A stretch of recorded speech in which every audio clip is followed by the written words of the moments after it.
For the first 10 years of this community's life, week in and week out, I stood here before the community more often than not twice a week talking about the Torah of the heart. And for me, the Torah of the heart was what had brought me back from a 10-year excursus outside of the world of Jewish life. Torah of the heart was rooted in questions that animate universal religious traditions, from Buddhism to Hinduism, to almost all of our quote-unquote Western religious traditions, questions of meaning and purpose and how to relate to God, if one relates to God, whether to relate to God. In many, many ways, the first 10 years of this synagogue's existence was a reflection not of the Judaism that I had been brought up with, but the Judaism that I had returned to, which was slightly different than that which I had been brought up with. I yearned to speak into the space where Moses and the Dalai Lama might have a schmooze. I yearned to bring into the space Thich Nhat Hanh, the great Vietnamese Buddhist monk, in dialogue with my own teacher, Reb Zalman Schachter Shalomi of blessed memory.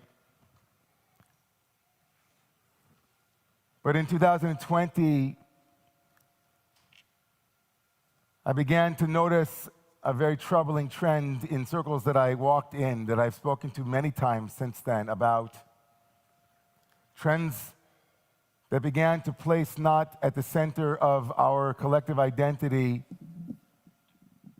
our universal spirit, in circles in which universal acceptance of all pieces of who we are was deemed a starting point.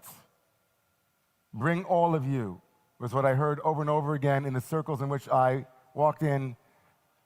It was a catechism here in this synagogue too, in this community. Bring all of you.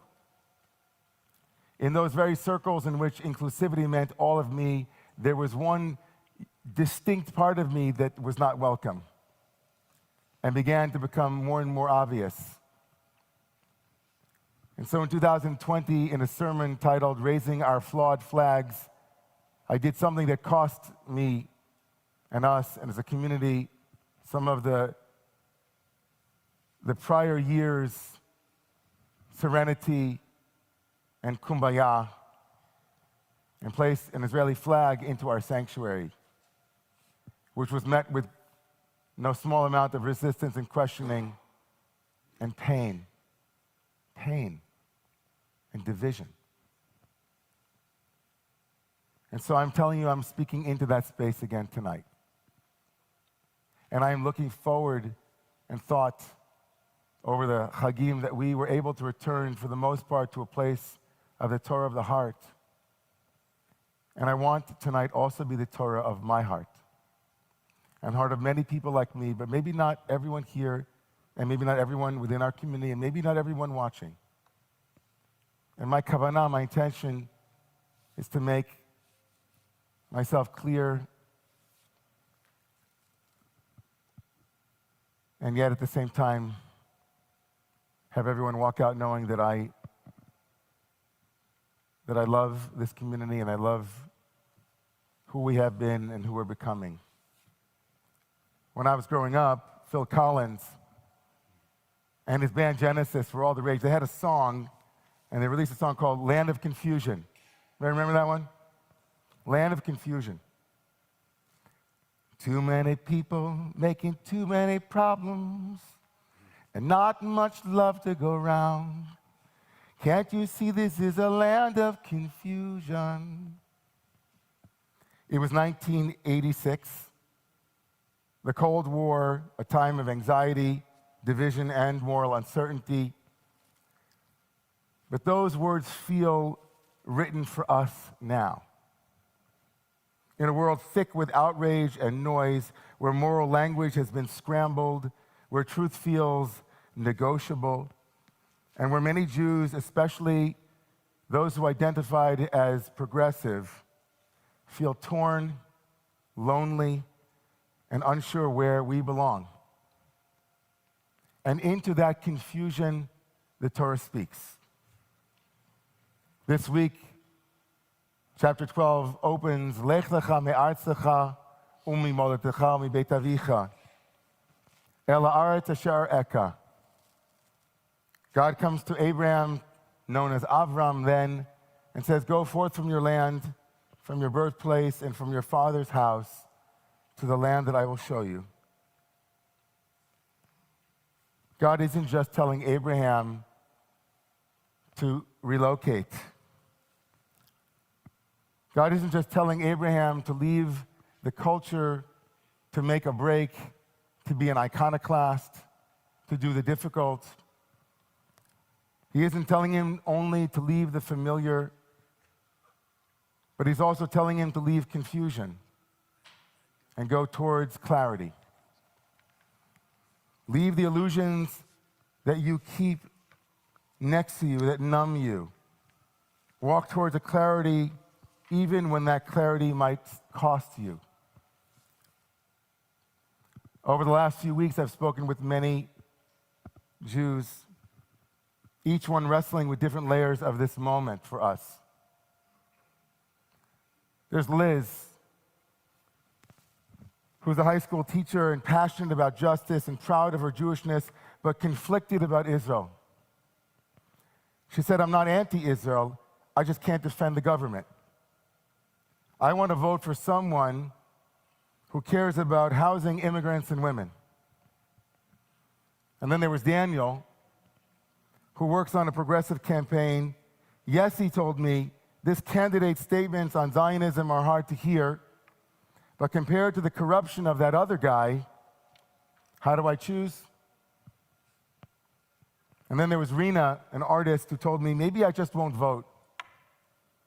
If these are the choices, one candidate tainted by scandal, the other who sees Zionism as a crime, maybe silence is the safest protest. They are not apathetic young people. They are trying to do good. They want to hold on to their values without betraying their people. But confusion left unchecked becomes illusion. And illusion left unchallenged becomes dangerous. Because some of the very people who speak beautifully about compassion and equity now speak about Zionism not as a political policy, but as if Jewish peoplehood itself were up for grabs, as if supporting Israel were a moral flaw. And so it's confusing to be a progressive Zionist right now. Can we still love a country we're asking that disappoints us without surrendering to those who would erase it altogether? Can we stay in coalitions that affirm every identity but seem to withhold empathy from ours? And in the background of this dilemma is the ever-present obfuscation of multi-perspectival craziness that the social media platforms are best at. I started studying Talmud this week for the first time in a decade. And I don't mean stories in the Talmud, because I've been doing that my whole career. I love stories, folklore. But I actually did a daf yomi this week, a page of Talmud that deals with legal intricacies. And I had forgotten for a moment what it felt like to be dizzy when studying Torah. No sooner had we arrived at an argument that felt like solid ground did the Talmud completely destabilize the argument. And each and every moment we thought, oh, I can see clearly now through the maze of, I made maps for one page of Talmud on how to arrive and understand the differing opinions.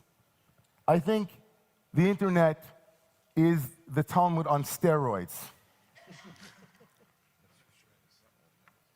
We Jews are not afraid of complexity. We sanctify it. But there's a difference between sacred confusion and moral confusion. The Talmud trains us to locate the former. And one of our texts tomorrow morning will train us to see the latter. When Abraham is called by God, lech, lecha, the mystics say that it doesn't just mean lech, lecha, go. It means go to yourself. Lech, lecha, la'atzmecha, penima. Leave not only your physical homeland, but leave behind all of those internal masks, all of the things that you have accrued over your identity, and go to that place that I will show you, that land. The illusions that we are being asked to leave in the wake of what's coming this week, the illusions and the accretions over our identity,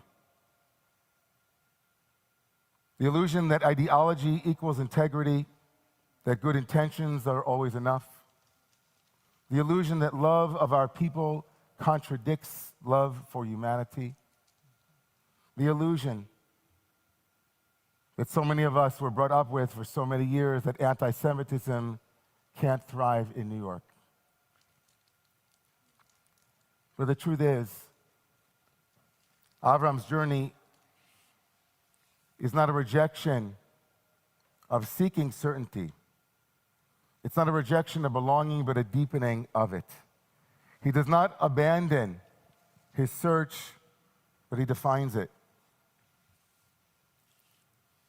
Just to bring it for ourselves for a moment about how these illusions play out at this moment in New York City politics.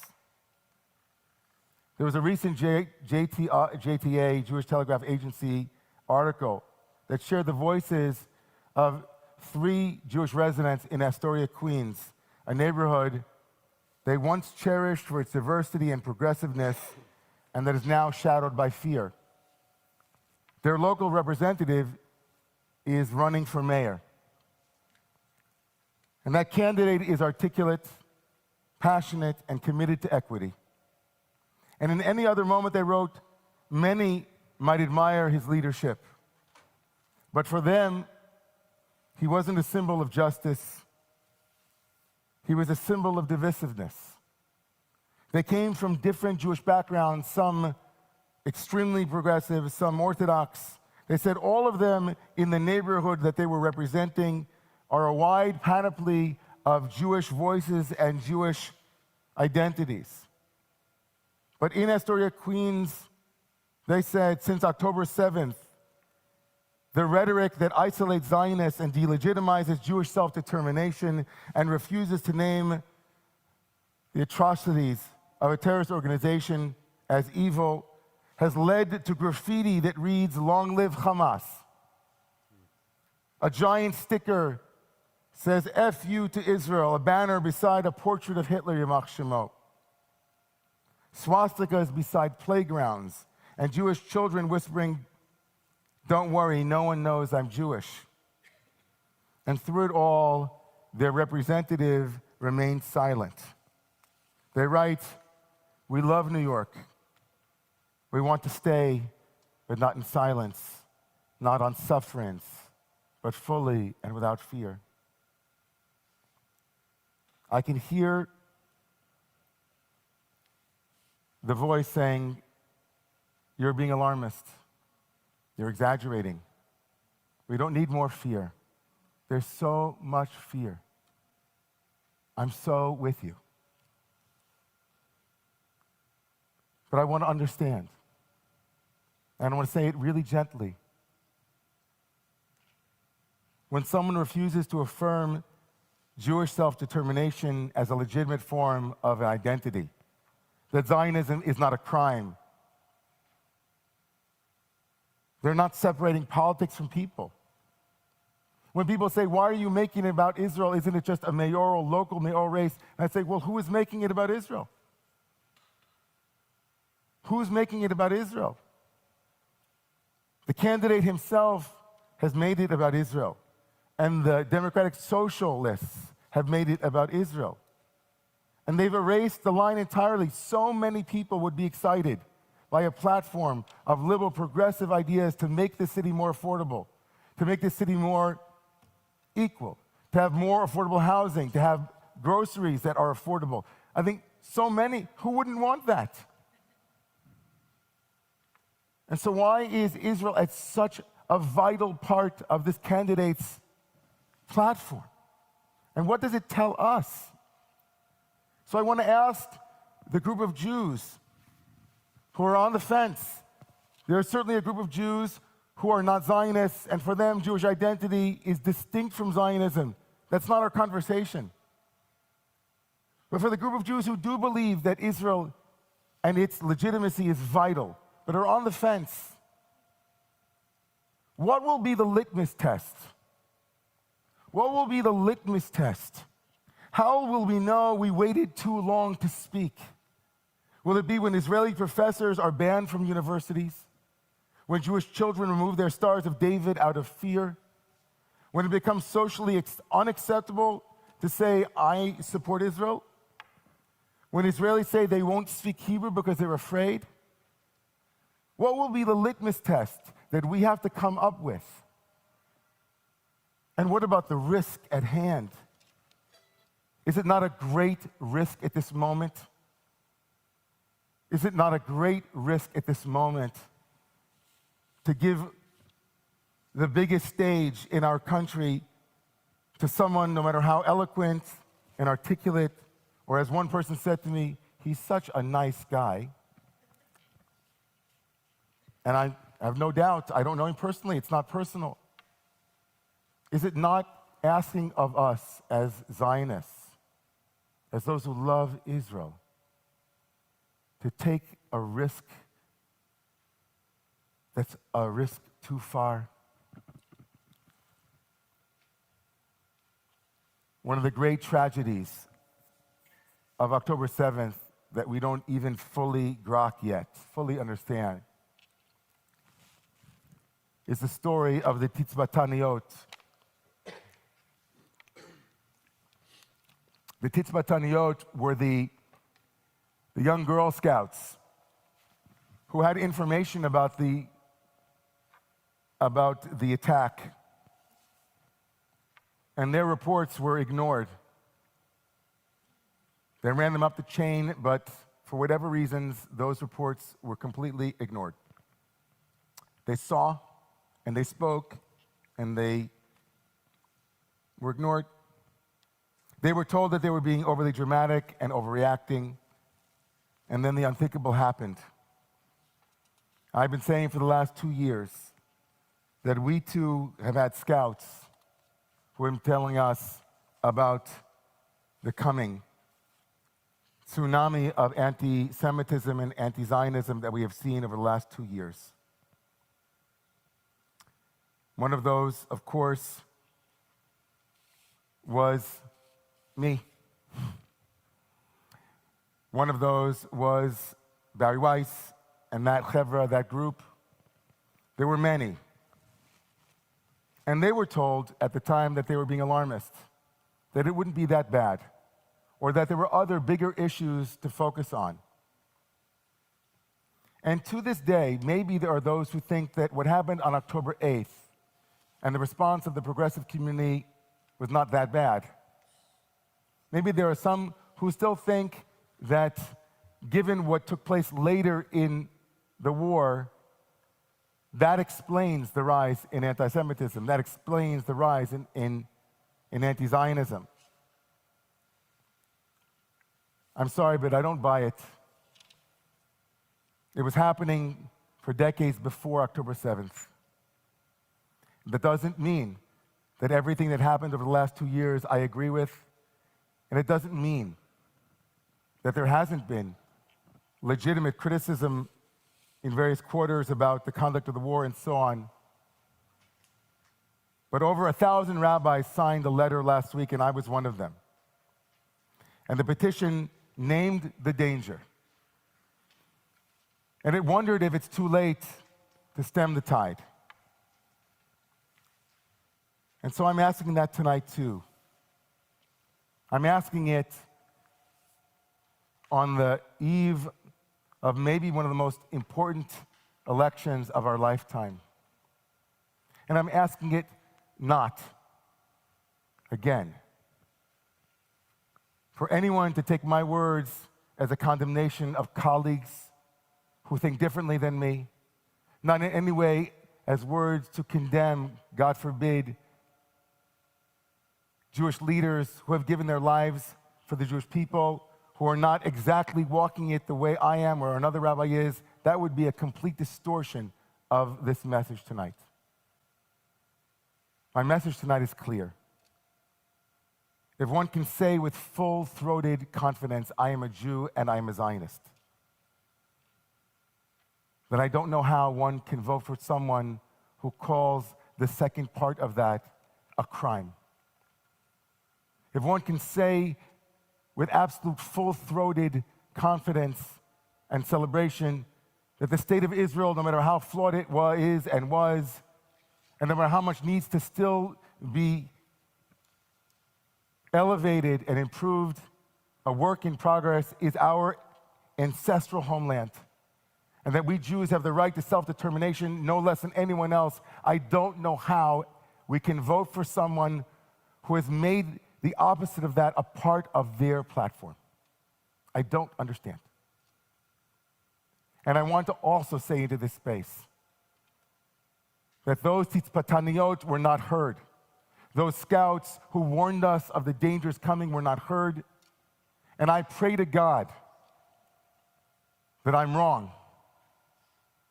I pray to God that all of those who are worried about what it might look like